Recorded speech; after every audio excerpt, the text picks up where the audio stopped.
let's put some muscles on those bones and figure it all out. Okay? All right.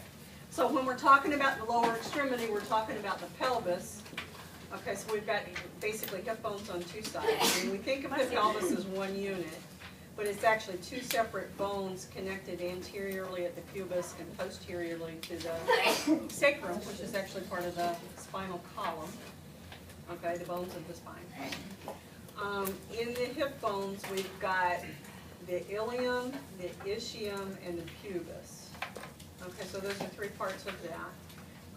And it's worth knowing that because occasionally you're going to get patients that have pelvic fractures.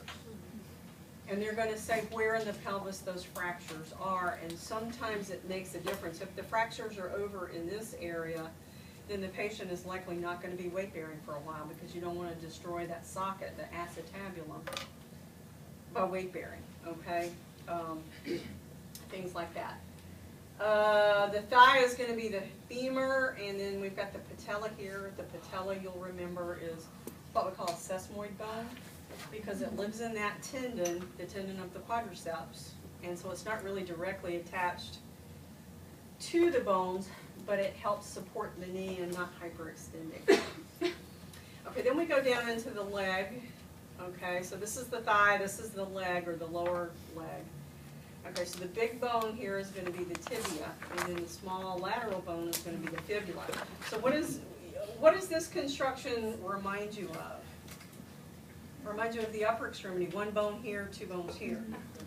Okay, the difference is at our elbow we've got the olecranon process that basically acts as the patella does, only it's attached, it's not a sesamoid bone. Okay, so that's one difference there. Okay, then we move down into the foot. So we've got 7 tarsal bones. So your tarsal bones are to your ankle what your carpal bones are to your wrist.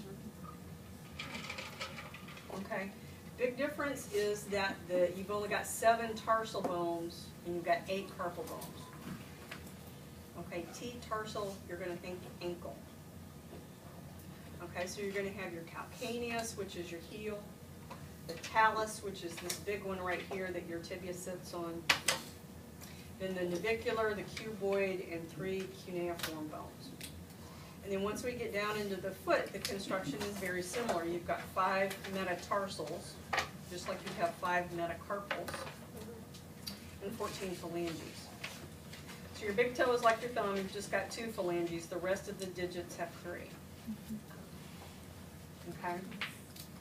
And you number your digits from, like in your hand, you number it from thumb to little finger, so in your foot, you number it from big toe to pink toe. Okay? The little piggy that cried wee wee wee? Okay. All right. So we've already talked about the pelvic girdle just a little bit, but we want to look at, some of the connections.